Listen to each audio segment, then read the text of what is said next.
Buenos días, jóvenes del primer cuatrimestre de licenciatura en Derecho. Este es el segundo video de la clase del día martes 16 de noviembre de 2021.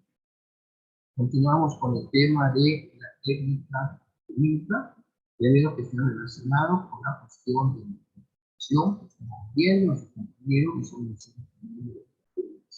de la ley, que también es otro tema que está relacionado con este asunto de la técnica jurídica. Había unas personas que habían levantado su mano, no sé si tengan ninguna duda, para que antes de continuar se les responda. A Shaki, creo que habías levantado la mano antes del corte del video.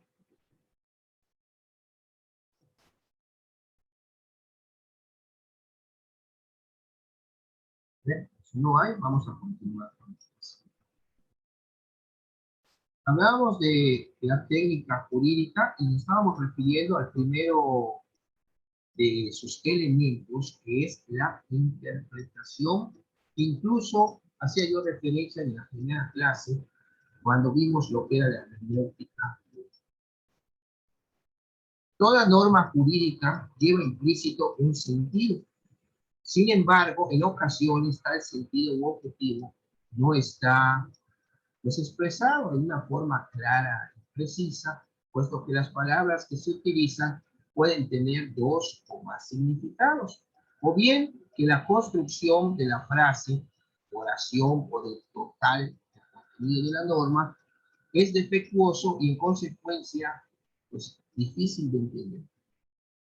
Tal estado de cosas crea la necesidad de que el intérprete se vea en la obligación de descubrir la significación de la norma para encontrar su verdadero sentido, su objetivo original de creación y de existencia dentro del sistema jurídico. El conjunto de procedimientos destinados al desempeño de esta tarea constituye la técnica. Hay que interpretar, saber qué dice la norma para poderlo aplicar. Cuando se nos presente un caso, cuando estén ustedes litigando, pues ustedes primero tienen que enfocar la naturaleza del tema, a qué rama del derecho corresponde, y una vez encontrado en qué rama están, si es penal, civil, familiar, administrativo, también puede ser de violación a derechos humanos. Pero ustedes ya se enfocan, ya saben por dónde se van a ir. Y ya sabiendo la naturaleza, pues hay que buscar la norma que pueda ser aplicable a esa situación que está exponiendo su cliente. Lo mismo pasa con el juez. Los jueces que ya saben que un juez competente es parte de civil va a conocer los civiles. Un juez competente penal va a conocer los penales. Entonces, pues ahí es buscar entre las leyes que tiene según la naturaleza del asunto, qué norma es aplicable. Por eso les mencionaba que es buscar, desentrañar el contenido de la norma, buscando su verdadero sentido. ¿Qué quiso decir el legislador? ¿Cuándo hizo o creó esa norma? Aquí, cuando hablamos de interpretación, no ha llegado nadie más todavía. Cuando hablamos de interpretación, vamos a hablar de algunos tipos que hay de interpretación, que puede ser una interpretación privada, que es la que realizan las personas, los particulares. Ustedes van a ser abogados, viene alguien a pedirles una asesoría, les plantea su asunto, y ustedes van a enfocarse en saber primero, como les dije, la naturaleza del asunto, para efecto de buscar la norma que se puede aplicar. Cuando viene una persona decirle que su marido no da pensión, entonces se van a ir con la familiar, y pues que puede estar con familiar, el código de procedimientos, puede ser que el código civil es la parte sustantiva del derecho civil, y su código de procedimientos es la parte adjetiva. Eso también ya lo vimos. Es subjetivo lo que es la ley. Entonces, esta primera interpretación, la privada, es la que realizan los particulares sobre alguna norma. Ustedes van a abrir su código y le van a exponer a su cliente, miren, esta norma dice esto, que tiene la obligación de dar expresión de acuerdo a, pues, proporcional a la medida que necesita, de la proporción de que puede dar. Bueno, si estos llegasen a tener el carácter de especialistas, o sea, que sea un especialista, va a tener el carácter de esta interpretación de doctrinal. Interpretación doctrinal. Pero hay otro tipo de interpretación que es la interpretación judicial o auténtica, me parece, este nombre, y es la que realizan los titulares de los órganos jurisdiccionales, los tribunales, los jueces, los más judiciales, la interpretación judicial. Esto es, los juzgadores que tienen como tarea llevar a cabo la aplicación del derecho al caso particular concreto. Cuando hablamos de un caso particular concreto, estamos hablando de algún asunto que acontece en la realidad y hay que darle una solución. Ese caso concreto hay que ver primero qué normas se aplican.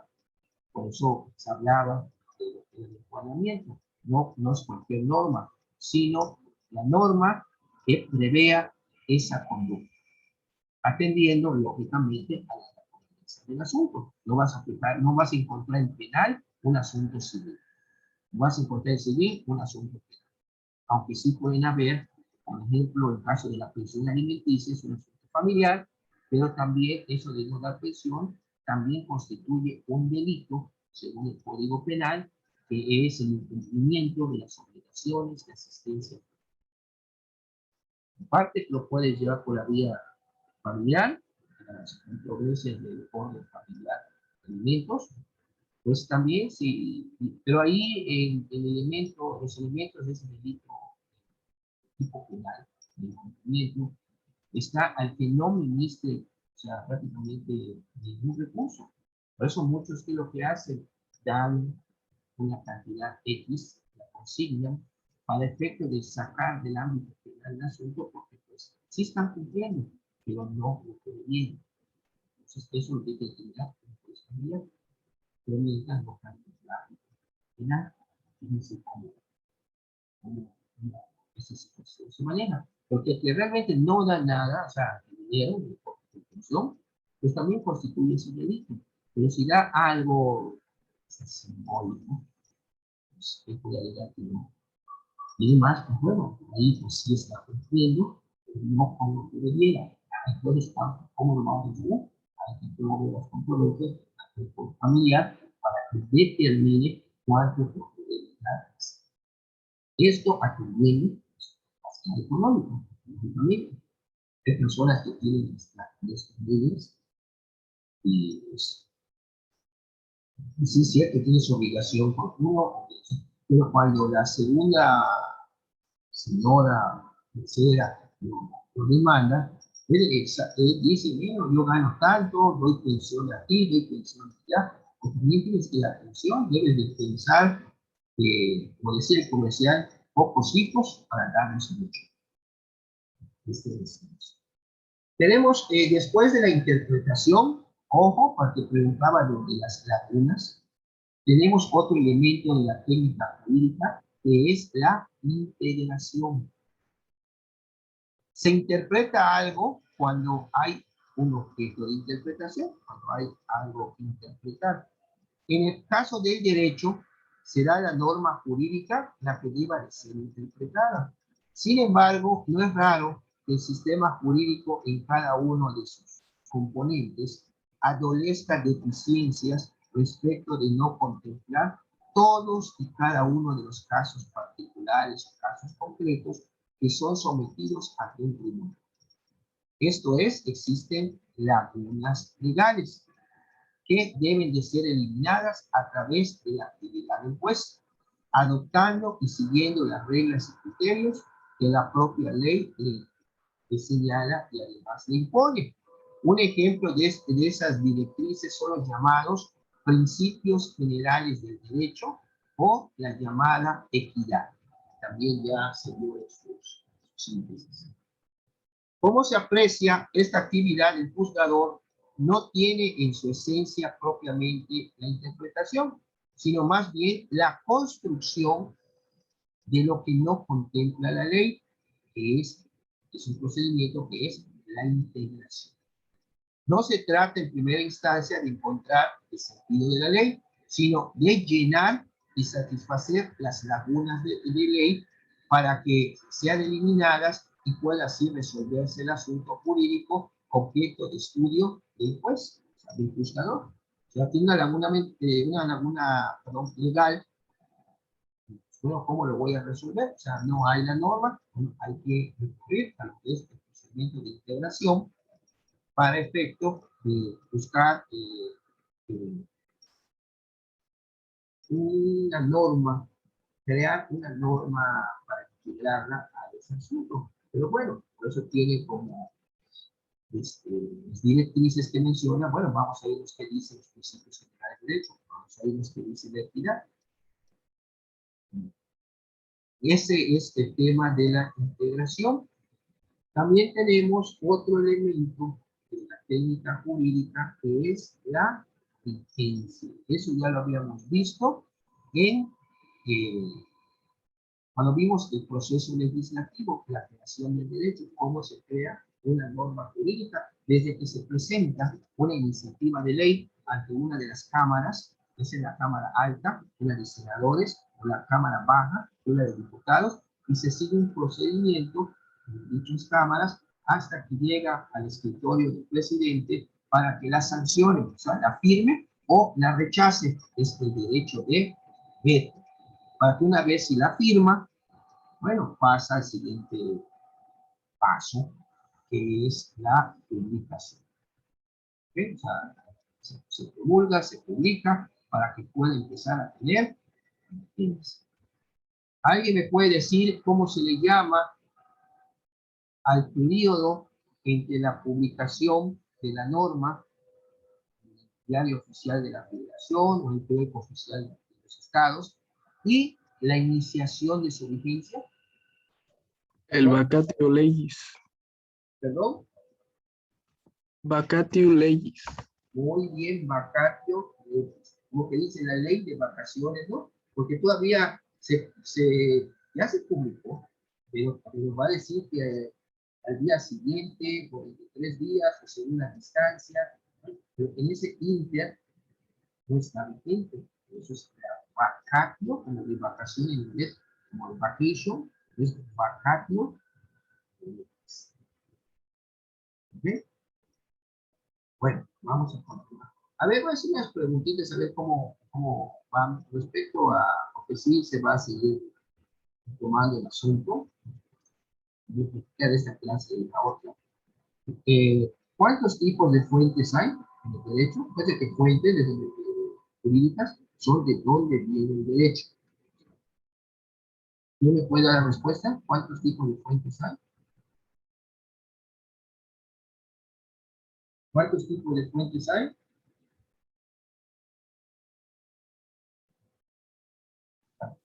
Eran 3, la fuente privada. No. No.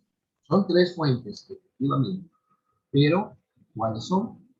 Cuando hablamos, por ejemplo, de un documento, la primera Constitución de 1824, el México Independiente, la primera Constitución centralista de 1836, cuando era presidente Antonio López de Santa Anna, la Constitución de 1867, en la época de Benito Juárez, cuando hubo la primera reforma, todos esos documentos que estoy mencionando, ¿qué tipo de documentos son? A ver, todos ustedes que están en casa, Alondra, a ver, Alondra García.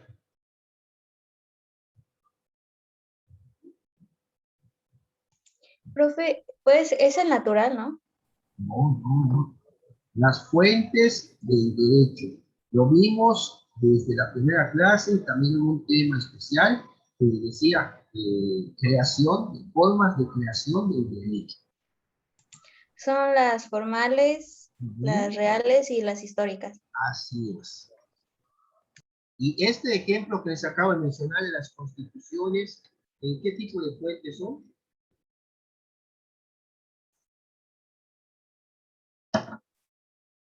Las formales, ¿De qué estoy hablando de documentos del pasado?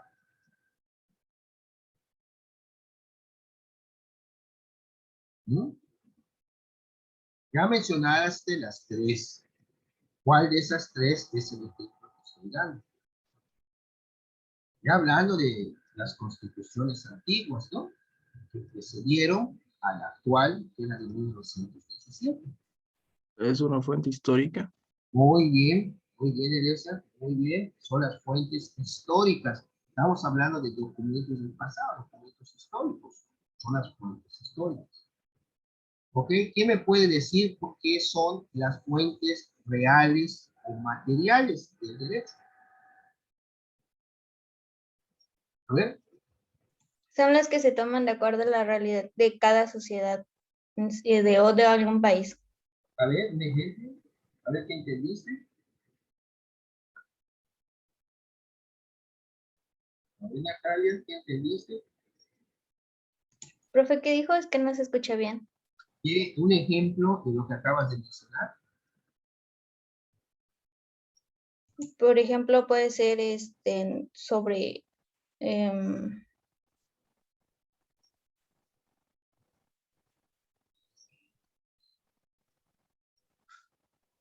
algo sobre la economía, ¿no? Un ejemplo. La cuestión, jóvenes, se recalca. No es solo que sepan definir, aprender ese concepto tal cual, sino también entenderlo y saberlo aplicar en un caso. Ya estamos hablando de las fuentes materiales o reales. Acaba de decir que las circunstancias de una sociedad, bueno, por ahí vas, también correcto. Pero me gustaría saber qué has entendido respecto a esta fuente. Cuando se las expliqué, les puse varios ejemplos. A ver, Shaki, tienes la palabra. Un ejemplo también podría ser la ley Olimpia, porque pues fue algo que pasó en la sociedad, que de hecho pues no lo tomaban en cuenta hasta que todos empezaron a aplicar. Se tuvo que regular esa situación de la mujer Una- para poder crear y se creó esa ley Olimpia, efectivamente. Efectivamente. Les tocaba el tema del Internet. Internet, digo, ha ido avanzando conforme el tiempo. Porque cuando empieza el Internet, pues son circunstancias, situaciones o factores que se dan en la sociedad y que, sí, que se adaptan a una sociedad, y hay que regularlas conforme al derecho. Pues el Internet se tuvo que regular, el tiempo se hace cometen hasta delitos informáticos. Hay fraudes también informáticos, hay incluso hasta, por medio de Internet, robos a la identidad, o sea, a través del Internet también se hizo un instrumento para cometer hasta delitos, secuestros, extorsiones, etcétera, etcétera. Todo eso se tuvo que regular. El Internet es un medio lógico, vamos a decir, la red, que sí es cierto, nos ha ayudado muchísimo, muchísimo, sobre todo en esa época de la pandemia, en el trabajo, pues trabajar en casa, eso es una de las ventajas, pero dándole un mal uso también se vuelve arma. Entonces, eso se tuvo que regular, y hay el código penal de delitos informáticos. Vas a cometer tal delito en Internet, pues mira, puedes hacer acreedor, puedes pena, a cárcel, etc. Esos son las fuentes reales o materiales, como dijo el señorita claramente, Shaki, de que ley limpia. O sea, se han creado leyes porque hay una necesidad, o sea, hay una situación que se está dando en la sociedad comunitaria que motiva el tener que hacer una ley para que esto ya no siga y se sigue pues ¿Alguien más que quiera participar con otro ejemplo? ¿Tiene la palabra? ¿Quién dice yo? Como jóvenes estamos en una clase, no es... o sea, a mí me gusta que mis alumnos participen para ver cómo van, si se están entendiendo. No es nada más que yo esté aquí, hablo y se acabó y ahí nos vemos y buenos días, ¿no? Y la cuestión, les repito, que sepan el concepto, que lo entiendan y además cómo lo pueden. Eso es cómo lo pueden aplicar, es saber. Esto es muy importante. A ver, Agustín Díaz, un ejemplo. Agustín Díaz.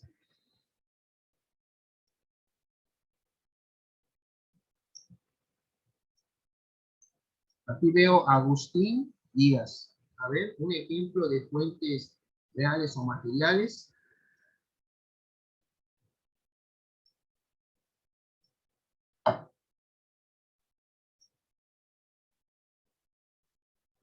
A ver,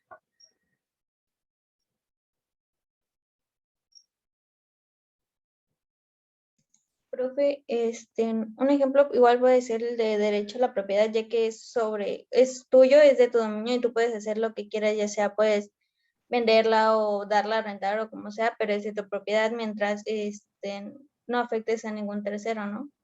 bueno, ahí estamos hablando de un derecho subjetivo.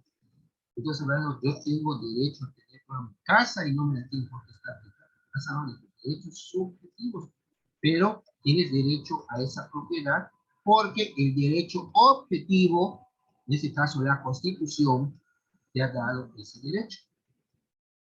Pero no constituía propiamente un ejemplo de las fuentes formales. Puede ser que las fuentes reales son aquellas situaciones, estamos hablando de una situación que se da, y hacen así, luego no hay una norma para regular, y la situación sigue y hasta cierto punto tiene consecuencias, digo, desagradables para la sociedad. ¿A cómo se va a frenar? Vamos a crear una ley, a partir de ahora, lo que pase se va a sancionar.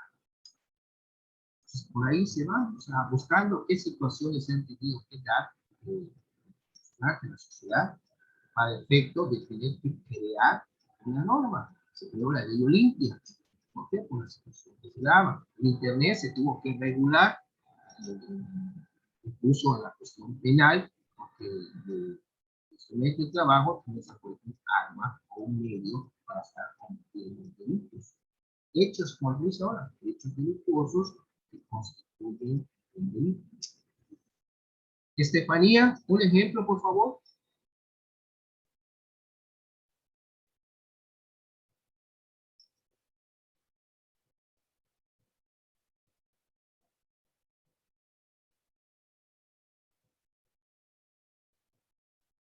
Estefanía, un ejemplo de fuentes reales o materiales del derecho. A ver, Podría ser como Cortes Generales, Comunidades Autónomas. perdón, Cortes Generales, Comunidades Autónomas. a ver, explícame tu ejemplo. Ay, Jóvenes, les di una cosa, no les dé pena hablar, puede estar el Zoom llenísimo como si fuera el Auditorio Nacional. Ustedes adelante, son alumnos, ¿qué tienen miedo? ¿A decir alguna cosa incorrecta o qué van a pensar los demás?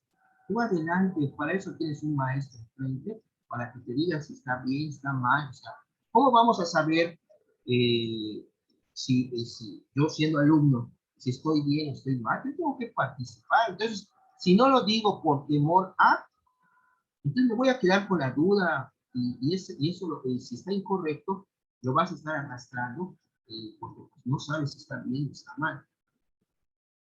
Con toda confianza, ¿no? Y si uno se pone que yo no puedo hacer tal cosa, ¿qué van a decir los demás? No, jóvenes. Hay que, jóvenes, es muy importante. Tienen que tener seguridad en sí mismos. Es muy importante. Tienen que tener esa seguridad, ustedes solitos se los van a dar. ¿Cómo? Enfrentando aquellas situaciones que sienten, como en ese caso, no tengo que hablar, no quiero hablar. No, van a ser abogados, tienen que hablar. Y sobre todo que ahora el derecho procesal es oral, pues tienen que hablar, argumentar, decir, o sea, sin miedo, sin miedo. Adelante, joven, Estefanía, con toda confianza, explica, no te sientas así como, ¿qué puedes decir? Ay, no, tú adelante y yo te corrijo, no hay ningún problema. Todos son alumnos, nadie es perfecto, solo Dios. Yo como maestro todavía tengo que seguir actualizándome, aprendiendo lo que vaya saliendo con el derecho. Tengo que estar al día. Oye, tuvo esta reforma a la ley de amparo. A ver qué dice. Ya sé que. ¿Por qué? Porque si estás en el litigio, estás viendo asuntos, tienes que estar actualizado. No vas a hacer valer alguna norma que ya se derogó y que diga después, oigan, abogado, eso ya no se aplica. Hay una nueva reforma que se dio. Entonces, pues, ahí sí, pero son alumnos, están aprendiendo, o sea, no tienes por qué tener adelante. Bien, vayan perdiendo ese miedo, sobre todo a enfrentarse con la vida.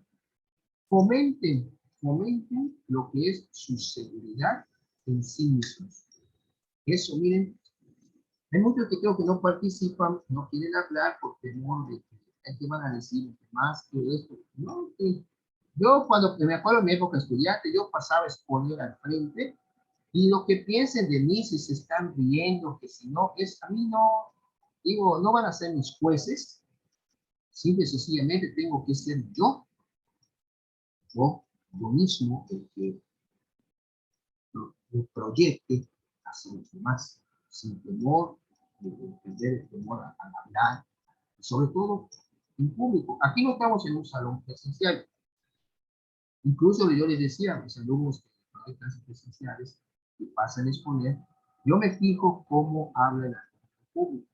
Hay personas que se meten sus manos en su bolsa, que están con un chavo de 8 y que están adelante y atrás, y todo eso son señal de nerviosismo, pero todo eso se puede ir eliminando conforme se vayan dando cuenta y alguien les diga, oye, mira, esto es así, y se les dice con todo respeto. Estos consejos jóvenes, yo soy mis alumnos, yo respeto, a pesar que físicamente no los conozco, pero que tengo estimación como maestro con sus alumnos, y qué mejor que un maestro que pueda dar un buen consejo en tu formación profesional, y se dé un consejo respecto algo de la vida, pues también el maestro también es experto por los años que ha vivido. Pero Estefanía, con todo respeto, te digo, adelante, no, si tienes que explicar algo, sientas que va a ser un problema para ti, no, tú adelante, así como lo que tienes amigas y conversas y todo, adelante, puedes hablar aquí, si estamos en clase. Digo, tienes la palabra. Ahora, digo, pues explique tu texto. Entonces, a ver. Si no, digo, es respetable, si no quiere, digo, participar, pues sí me gustaría. A ver, ¿quién alzó la mano? Agustín Díaz, a ver. ¿No? No era yo, profe, era otro compañero, pero pues, ya que, bueno, en los fuentes reales del derecho podría ser un hecho social, ¿no? A ver, ¿cuál? Un ejemplo de ello sería el movimiento armado que cobró la relevancia a inicios de 1944 con el ejército zapatista, ¿no? En el 94, bueno, ya había, acuérdate, cuando sale, hay los delitos penales de la cuestión de delitos contra la seguridad nacional, y esos delitos pues se pueden aplicar porque pues era una rebelión armada. Eso también está tipificado en el Código Penal. Que ahora, ¿qué fue lo que se hizo? Se modificaron la Constitución para reconocerle sus derechos a las etnias que estaban participando. Bueno, eso casi no puede ser ser una fuente real, que eso provocó también, bueno, es un delito, pero vamos a, que están peleando, que el conocimiento de ahí de esta gente, de ahí del estado de Chiapas, que estaban las etnias que estaban peleando, se les reconoció, ahí está también en la Constitución, pues también podía considerarse porque tuvo que agregarse algo a la Constitución, normal ese asunto que está funcionando. Vean, por ejemplo, en el asunto del movimiento armado, bueno, no movimiento armado, no voy a hablar de otro movimiento, el de 1968, de los estudiantes. Desde la época de Ávila, el presidente Manuel Ávila Camacho, se creó el delito de disolución social por la cuestión de que estábamos en época. Pero ¿qué fue lo que pasó? Este delito pues era para ayudar a algún extranjero, juicio del Estado mexicano. Ese delito no se derogó, terminó la Segunda Guerra Mundial y se siguió, digo, aplicando, pero en contra de aquellas personas que procedían a protestar en contra del gobierno. Primero de un movimiento de los extranjeros, que se llama Campa, ahí se fue al bote, en la época de, ¿cómo se llama? De Mateo, el presidente Adolfo López Mateos. Después vino Díaz Ordaz, y ese mismo artículo se les aplicó a los estudiantes que se detuvieron, que se les mandaron detenidos por el delito de disolución social, bajo el pretexto, porque así se pensaba políticamente, que gente comunista se había infiltrado en los grupos estudiantiles y estaban buscando la desestabilización del país, y de entrada querían boicotear los Juegos Olímpicos de 12 de octubre de 1968. Ya estaban en puerta del 12 al 2 de octubre, en 10 días. ¿Y qué fue lo que pasó? Pasó lo de realmente pues afectaron a los alumnos que tenían armas, así, un batallón limpio, que eran los militares que estaban en el estado presidencial, algo así, que se pusieron un guante blanco, piernas, y era su identificación de ellos, y ellos subieron el techo de ese edificio Chihuahua, que estaba en el que se vio, estaban escuchando el discurso que estaba dando uno de los líderes del movimiento del 68. Resulta ser, ¿qué fue lo que pasó ahí?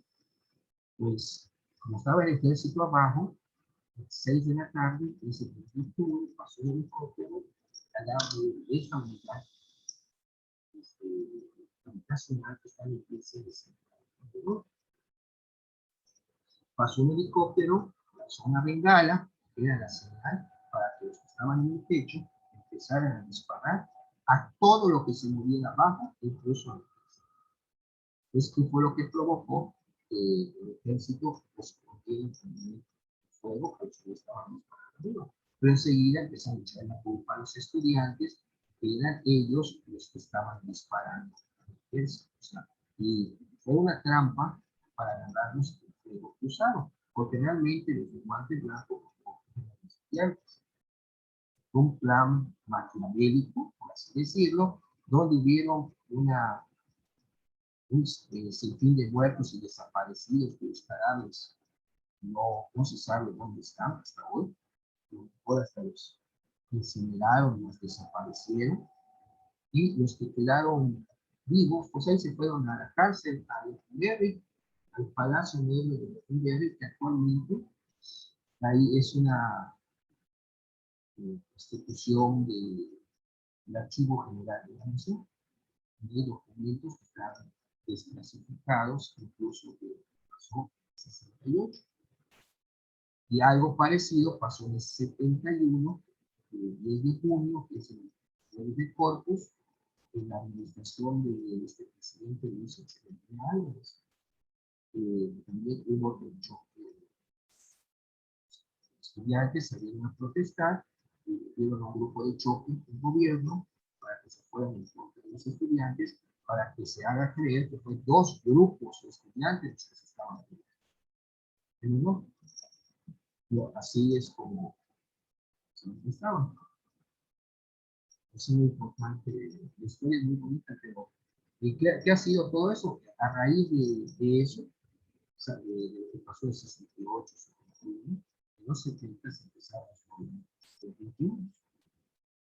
Entonces ya el gobierno, pues, creó lo que es la Dirección Federal de Seguridad, que se encargaba de ver todo lo que estaba pasando con los guerrilleros, incluso el ejército.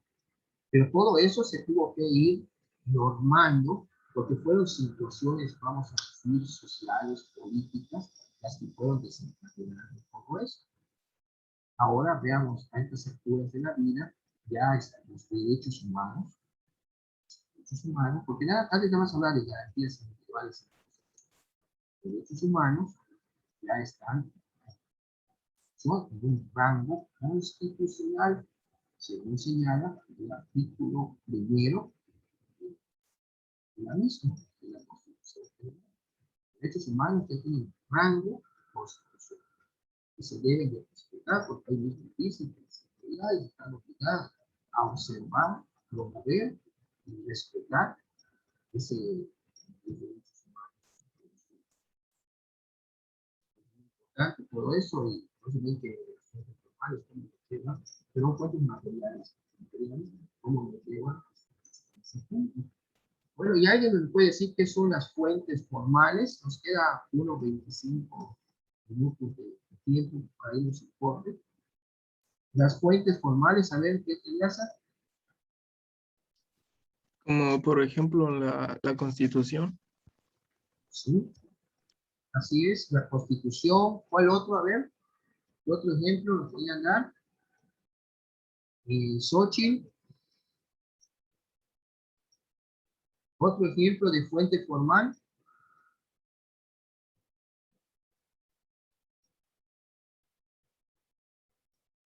Bueno, Podría ya, ser igual de costumbre. costumbre, muy bien, la costumbre. Ahí viene Los el tratados corte. internacionales. ¿Cuál? Los tratados internacionales. También, también. Jóvenes, ahí viene el corte. Nos volvemos a conectar para concluir la clase de hoy. Gracias.